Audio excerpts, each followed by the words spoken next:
Good afternoon, everybody, and welcome to episode 15 of GSO Ocean Classroom Live.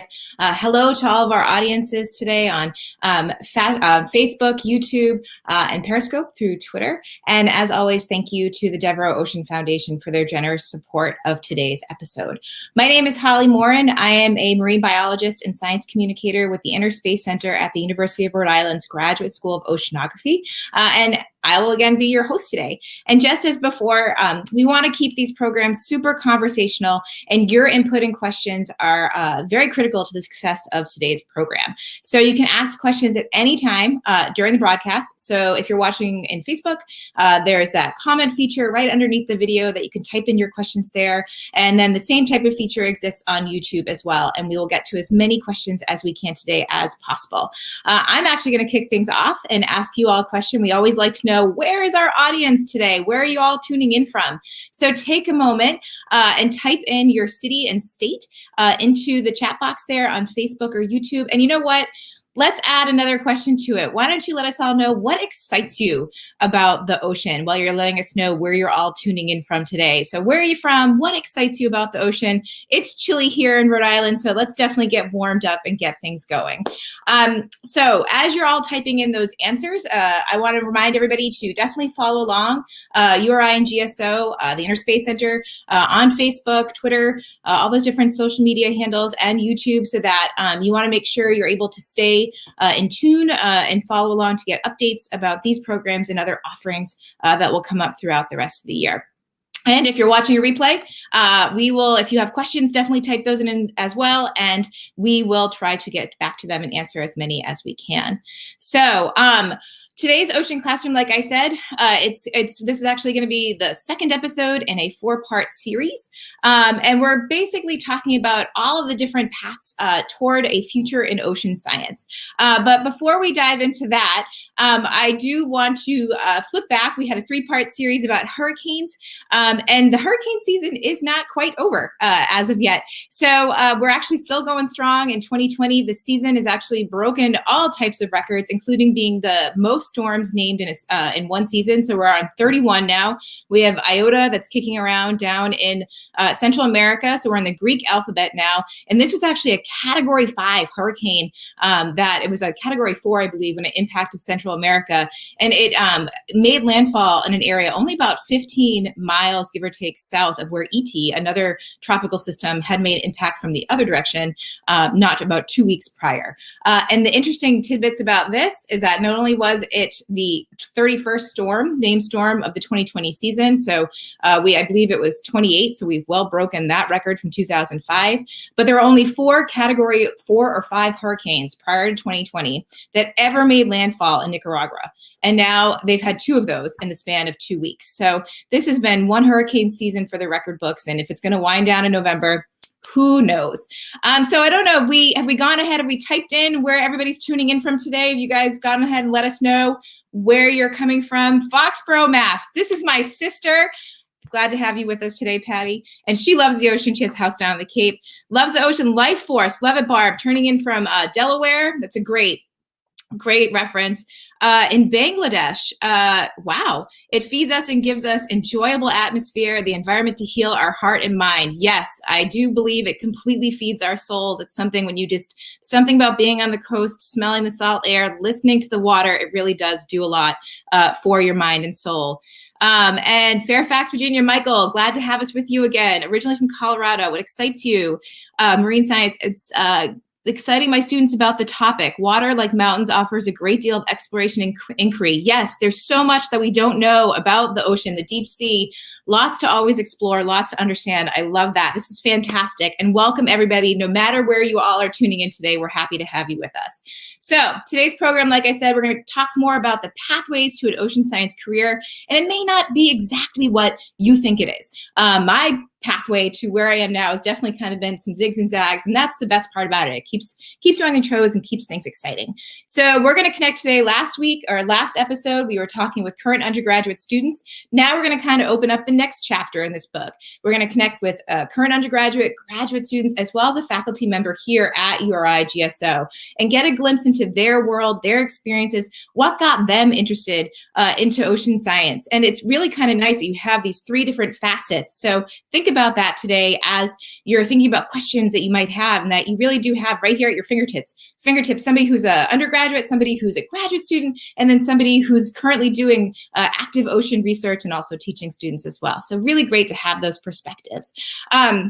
So I'm going to actually let folks introduce themselves. So first we have Jackson Sugar, who is an ocean engineering graduate student here at URI. Jackson, why don't you say hello to our audiences and let them know a little bit more about your background, your current graduate work, and stuff like that. Hello, everyone. My name is Jackson Sugar. I'm an ocean engineering graduate student here at URI, affiliated with URI, but I work at GSO, and that path is very unique. I got my start in a little town outside of Indianapolis, Indiana, and began my engineering career as a mechanical engineering student. I saw the wind farm off the coast of Block Island, and the rest was history. I transferred that day and just had so many great experiences that opened up that I wasn't even aware existed in my little town in the middle of the country. Between helping found a undergraduate robotics team, serving as the captain for 2 years, and then allowing that experience in electronics, software, lots of challenges with growing and becoming a much better engineer, and being able to do it all out here is just so incredible. So I'm excited to share all that with you. I'm sorry. Awesome. Thank you for having me. That's great, Jack. That's perfect. That's fantastic. Awesome. So next we have Dr. Melissa Oman. So she is an assistant professor of oceanography here at URI GSO. She's also, I believe, Jackson's graduate advisor or involved in that capacity, and then leads a really interesting honors class that I've been lucky enough to be part of. That is for undergraduates from all majors, not just ocean or marine science majors. And that focuses on ocean science and technology, and usually involves a ship component to it. So Melissa, why don't you say hello to our audiences and let them know a little bit more about your background, the honors course a little bit, your research and stuff like that. Sure. Hi, everyone. Thank you so much for joining. I'm, as Holly said, I'm an assistant professor at the Graduate School of Oceanography here. Jackson is one of my really fabulous graduate students. And I'll start off with where I'm from. I'm from Toronto, Canada. I loved working outdoors, and I was a physics major in undergrad. So I wanted to find a way to combine some of those two interests in grad school, and that's what brought me to oceanography. So despite having not grown up on the coast, I was able to first talk to some professors within programs on the West Coast and on the East Coast in places that I thought I might like to work. They directed me towards the States, actually, which has the United States has a really great opportunities for graduate school, and they said not just in Canada, but to the US as well. So that's what I did. I went to graduate school in San Diego at the Scripps Institution of Oceanography. And then I moved on from there to a postdoc at Woods Hole, and then the faculty job here at URI. And I've been here for 5 years now. So I'm just going through the tenure process right now, and I've had some really wonderful, talented students like Jackson. I met Jackson because I was working on a demonstration in the basement of our building for my class. And he came up to me, he was just in the building, and he said, "Hey, what are you working on?" And I told him all about it, and it really impressed me. And he told me that he was giving a presentation on an entrepreneurial class, and he developed some underwater sensors. And so I went to see that just because of that interaction. And then after that, I talked to him a little bit more about opportunities in my lab, and it's just the rest has been history. He's had a profound impact on some of the technology that we're doing, both for our cutting edge research, such as building floats like these, which we call Minions, They can go down very deep depths and measure all kinds of properties of the ocean, as well as taking photographs of marine snow. And this has also bled over into teaching, where we've used some of the same types of technology to build cameras for the students to use. So submersible or above water cameras based on the same circuitry and control system that Jackson designed. Awesome. I love that story that you just shared about how Jackson, and kudos to you for just being inquisitive and having kind of the gumption to be like, hey, what's going on? I think that's kind of a nice little tidbit for interested students, perhaps, to kind of store in the back of your head, that always ask questions and don't be shy, and you never quite know where it's going to bring you.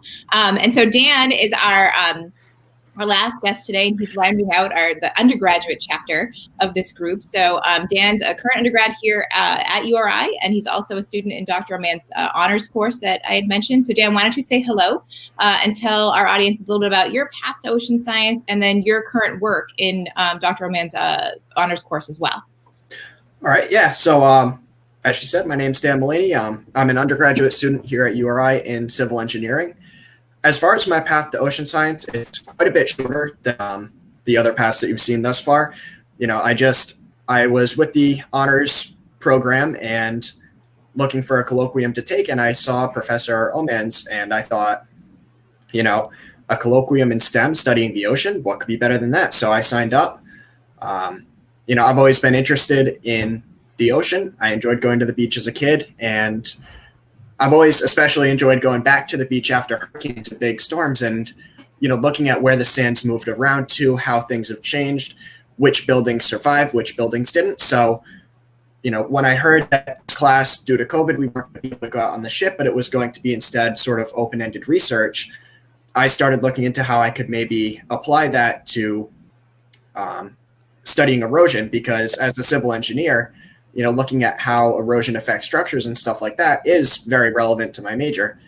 And it ended up that, you know, Professor Oman was able to set me up with some of the technology that Jackson had created, and therefore I was able to start my path to oceanic research.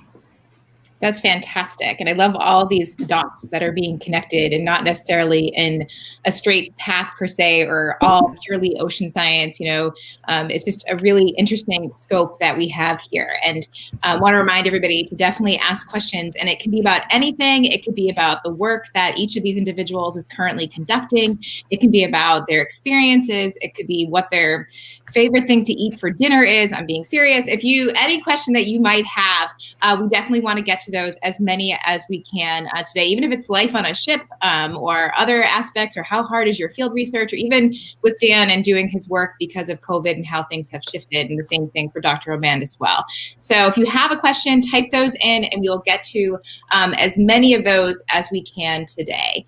So we're going to actually rewind a little bit with the three of you, and you know, here you guys are in current day, what you're doing, and Dan, you kind of talked about this, that you spent a lot of time, or would always like to go to the ocean as a child, and I was the same way. I always liked dinosaurs. Everybody knows this. When I was a kid, and then I am like the most cliche marine mammal person ever. I went on a whale watch, saw a humpback whale, was like, that's what I'm going to study, and that's kind of what I did. But what was that aha moment for all of you when you think back to what got you kind of interested in to take this path? What was that spark? So Jackson, let's start with you, because Dan, we saw the tiny human picture of Dan on the beach, so I think we have an idea of that. But what got you started, Jackson? Well, I sort of hinted at it earlier, but I noticed in your intro that there's another thing I've done that actually made it into your video. There's a deployment of a small buoy, and I'd earlier mentioned the Black Island Wind Farm as sort of the thing that captured my fascination with working offshore, and sort of just exploring this new realm that we can all do work in. And over the 4 years of my undergrad, I was given the opportunity to be the first to do research out at the Black Island Wind Farm as my capstone. And so you saw my capstone project, which was for the Black Island Wind Farm, which was my original sort of inspiration, I guess. Yeah, it was very inspiring to see the. And out of curiosity, as you kind of close out your undergraduate chapter and move into your graduate chapter, is your current work then able to keep that focus or that inspiration from the Block Island Wind Farm going, or are you shifting completely into something different? The Block Island Wind Farm just opened my eyes to what is possible. But over the last just few years, I've going from managing an underwater robotics team to then applying those skills to create underwater robots to do research with Dr. Omond. We sort of proved that you could do this in your basement, you could do this at home, and our low-cost sensors sort of allow somebody from the middle of the country to make their own and be a part of that. This is the internals of the hydrorobotics ROV for the 2019 World Competition. Awesome. And over the years, you need to gain practical experience. So. No, I was going to say, Jackson, this is a perfect segue because it looks like we actually have a question about the Minions robotics themselves. What that question is, so this is, Mashin says, definitely would like to know more about Minions, which always, I will openly admit, makes me think of the yellow guys from Despicable Me. How they differ from Sea Glide and how much students interact at a middle or high school level with citizen science research. So there's actually two questions there, I think. So Melissa, I don't know if you want to talk about the difference between Minions, and I'm not actually quite sure what a Sea Glide is, so what those distinctions are, if you know, and then we can get into that citizen science question as well, if you want to. Yeah, so first of all, Minions are small, low-cost floats. I showed one very briefly. So they're made out of glass. They're a few liters in volume, so much smaller than what I think the other vehicle that is being referred to as a sea glider. And that's another type of autonomous platform that flies around underwater and makes measurements. And in this case, our Minion is passively drifting, so it isn't actually able to navigate anywhere, but it's what's called Lagrangian, which means that it follows the water. And this actually gives it a lot of advantages in terms of what it can quantify while it's making these measurements. So it can measure changes in the water that are due to the local processes like phytoplankton remineralization or remineralization of carbon, the changes in oxygen or the changes in heat, in a way that would be hard if you were kind of flying or moving through the water and measuring all of the other gradients of variability. And so they're sort of designed specifically to be simple, that helps them be low cost, and then also be Lagrangian, able to follow the water and measure the types of changes that we want to be able to measure. So they're much cheaper than a sea glider. They don't have their own navigation. The way that we actually get them down to depth is by measuring their buoyancy or their density really carefully, and then adding just the right amount of weight so that when they sink down, they become a neutral density, or they hit sort of what's called an isopycnal surface, a region where they're suspended, and then they drift for a period of time. And over that time is when they're making these measurements and taking the time-lapse photographs. And then when they're done, they drop a weight. And here's a nice sort of diagram of what this shows. So they're released from the ship. The Minions sink down to all these different depths. One of the reasons that we wanted to keep them really low cost is because we want to be able to deploy them in large numbers so that they can seed themselves at all different depths in what's called the twilight zone of the ocean. And while they're drifting, they're taking photographs, I mentioned, that are photographs of the marine snow particles that are sinking out. And we want to know how much of that marine snow or that organic carbon is able to make it to different depths. And so that's why we need these Minions seeded at all different depths.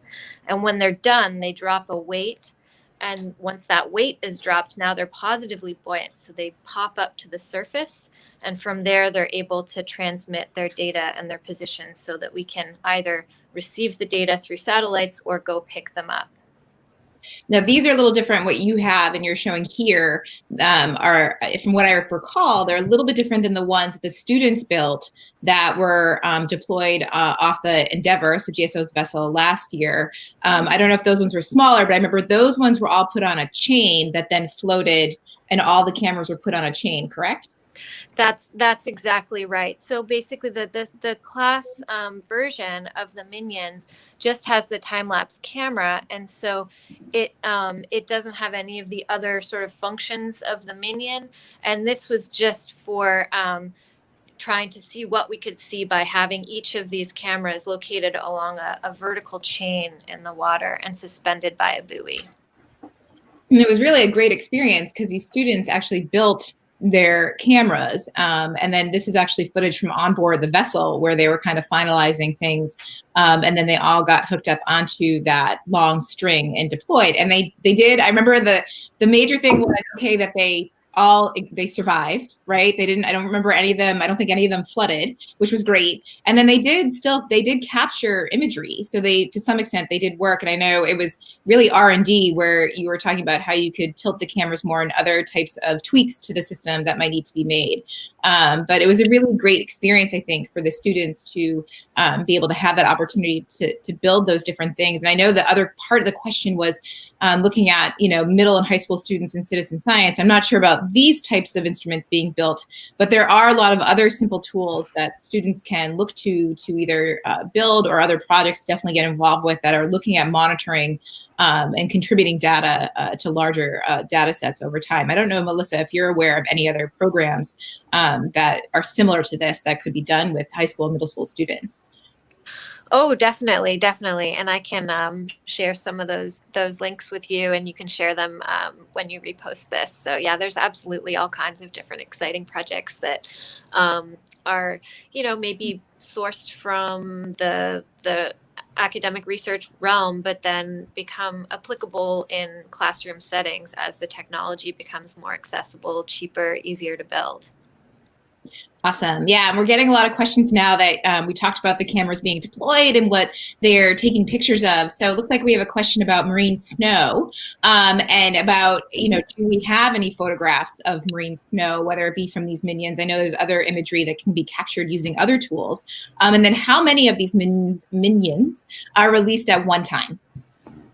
Yeah, so I'm not sure if Jess has photos of marine snow prepared, but marine snow, I'll try to describe it for you. And I think if you do a Google search, you can probably find some neat images as well. But basically, this is detrital material that is produced often after a phytoplankton bloom, or really just all the time. It's like a perpetual snowfall of particles that are raining out because the sunlit surface of the ocean is where most of that phytoplankton grows and is produced. And so as the phytoplankton is consumed by larger animals like zooplankton, or as they die, then this can cause a sort of aggregation of that material that then rains out.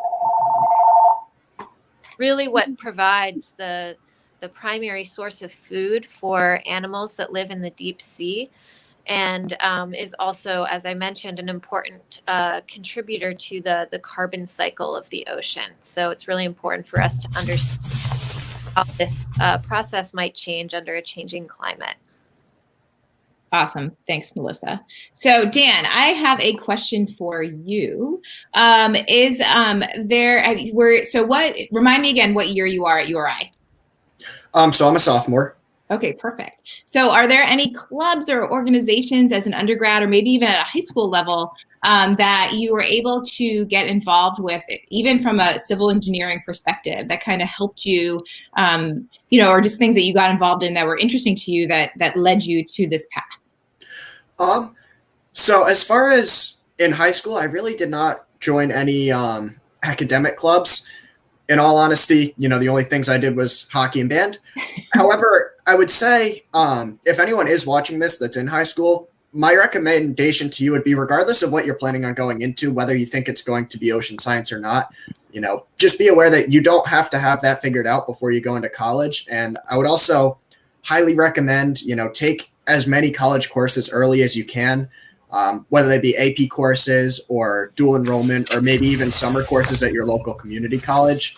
The best way to sort of get ahead or figure out what you want to do is by exposing yourself to more things and more classes. As far as stuff that I've done here at URI, the main club that I'm a part of is American Society of Civil Engineers, which is just, a group of civil engineering students, not really related to oceanography at all.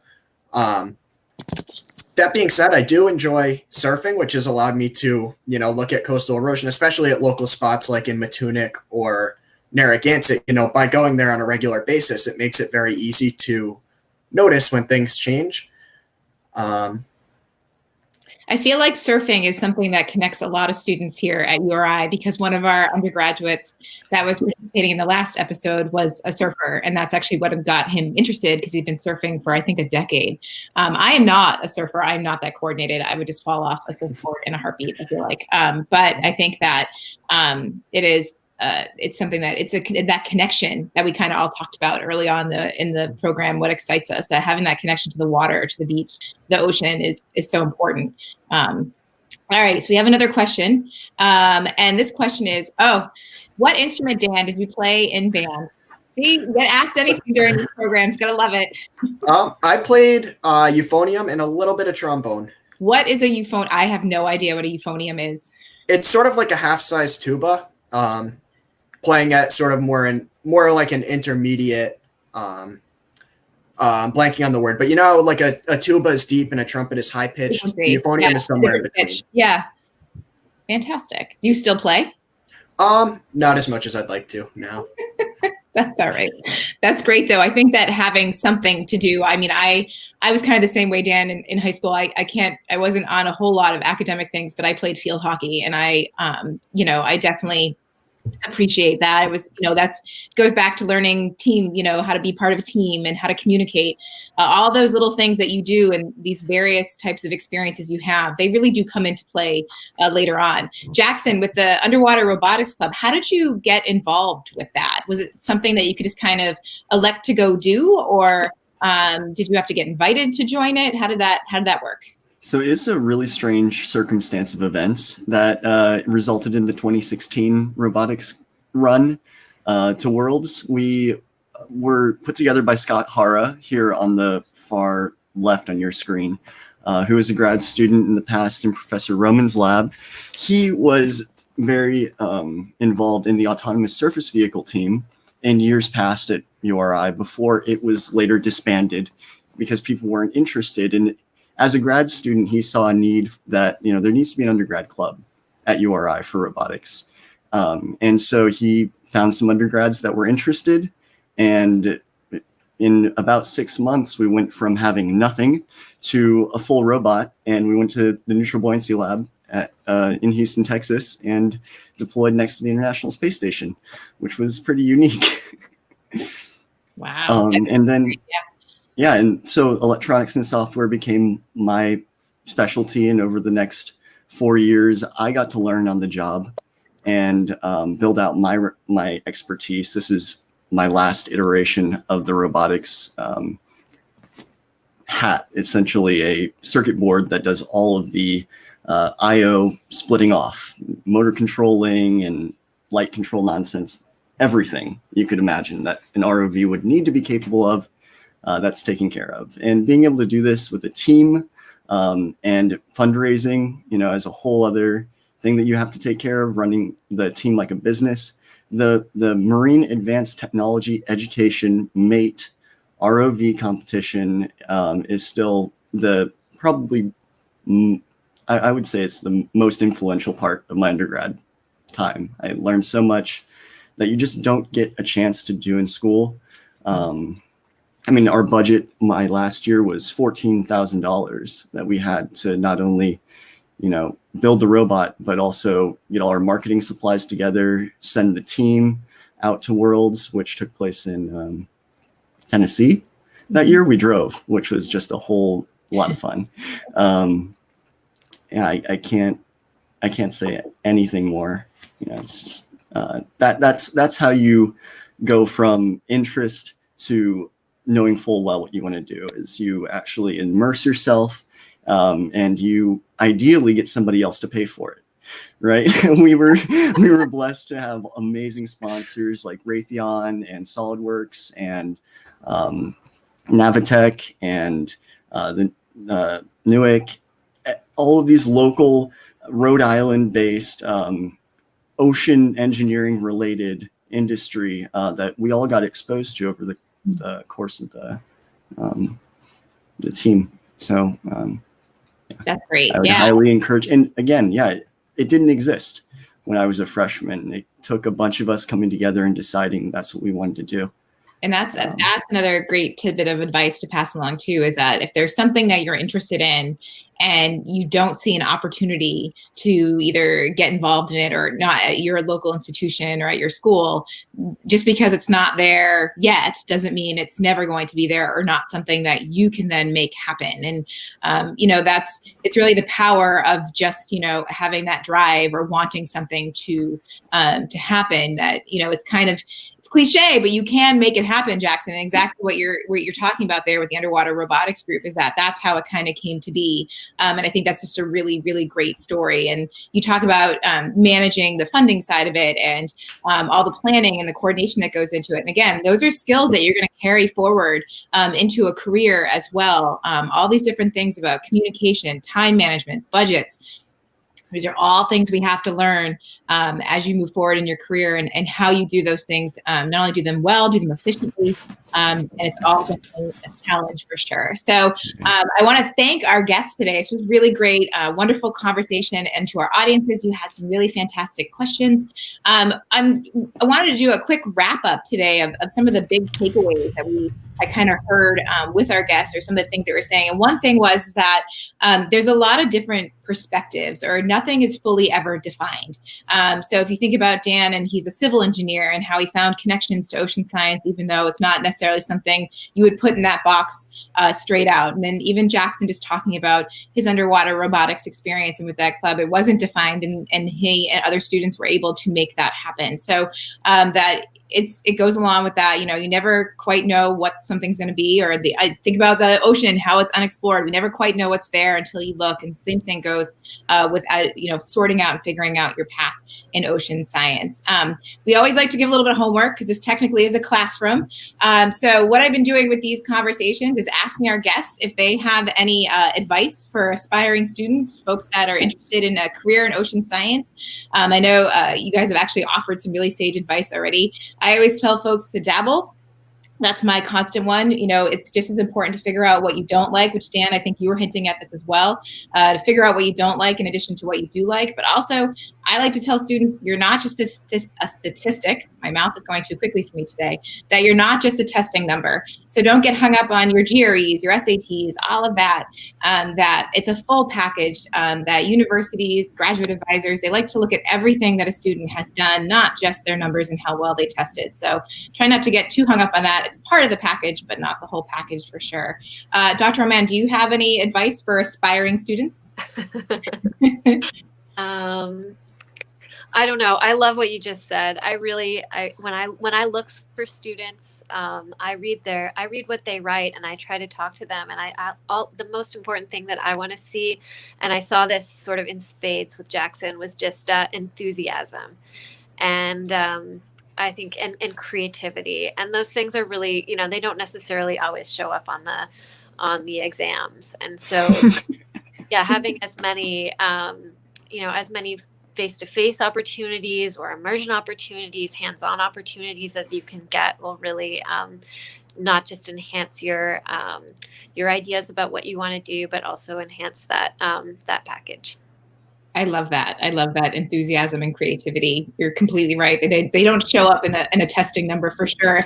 If my GREs involved that, then that would have been great. So what do you think, Jackson, from the graduate student or undergrad going into a graduate program, that starting that next chapter, what are your thoughts? Yeah, spinning off of how grades are only as important as getting where you need to be. The experience you do outside of school, just try to get experience elsewhere. Everyone gets the same shake in school. You have to expand your horizons, or at least try something new. Everything that you guys are saying, I'm totally on board with. Yeah. Perfect. And then even as Dan said, where he did band and hockey, I still think that that's still great. And I remember even when I was applying to graduate school, my advisor that I ended up working with, I had worked at the aquarium, I had taught at Shoals Marine Lab, I had done XYZ. He wanted to talk to me about the nonprofit that I worked for and was very interested in that. And that's what we had a conversation about. So you never quite know what that hook might be. Maybe they have somebody that plays hockey, or they had a student or their child played band, or they played band. Maybe you're going to talk to an advisor who played I can't even. Euphonium, yeah. So, but you never know what that connection might be. So don't ever discredit part of your background, because there's always something interesting, and it's not just your academics. So Dan, what are your final thoughts here? Any advice for students that are interested in ocean science? Building off of the hockey and band thing, I would say it's important to keep in mind that these are all really networking opportunities. It just so happened that somebody that I learned how to play euphonium from was close friends with, a professor here at URI, and was able to put in a good word with, not advising, but admissions for me. So it's worth noting, you never really know how helpful it can be to have people that I think it's the same thing in this honors class. Knowing Professor Oman and being able to work with her, that could be incredibly valuable in the future. And certainly I'm learning a lot now. So I would say, again, take every experience you can, every job you can, and just if it's something you feel like you can learn from and you feel like is worth your time, I'd say just go ahead and do it. Awesome. Yeah, make the most of it, really. And that always stands out to folks as well, is that if you're really putting in that effort and that enthusiasm that Dr. Oman talked about, it shows and it's appreciated. So I think we definitely made the most out of our 30 minutes today. So thank you again, Jackson, Dr. Oman, and Dan, for your time, for sharing your experiences and insight. Thank you to everybody behind the scenes that makes these Ocean Classroom events happen. Thank you again to the Devereux Ocean Foundation. And thank you to all of our audiences for taking the time to join us today. We always appreciate you joining us for these different classroom episodes. So check out the different links that have been listed in the comments boxes. And then there's also a survey to fill out. If you have ideas for future classroom topics, let us know those as well. So this is the second episode in a 4-part series. So this Framing Your Future series. So there'll actually be 2 more. So the next one, mark your calendars, is going to be December 3rd at, again, 12 p.m. Eastern. And we're going to continue along our path on this series. And we're actually going to be talking about research careers on ships. And hopefully we'll be connecting with some of the people that work on board the Endeavor, which I believe is coming back into the GSO dock today. So we'll have those folks to chat with them next week. But otherwise, thank you again, Jackson, Dan, and Dr. Mann. Thank you so much for your efforts today. We really appreciate it. And otherwise, till we chat again, please be well, everybody. Stay safe and have a great Thanksgiving as well. Bye. Bye. Bye.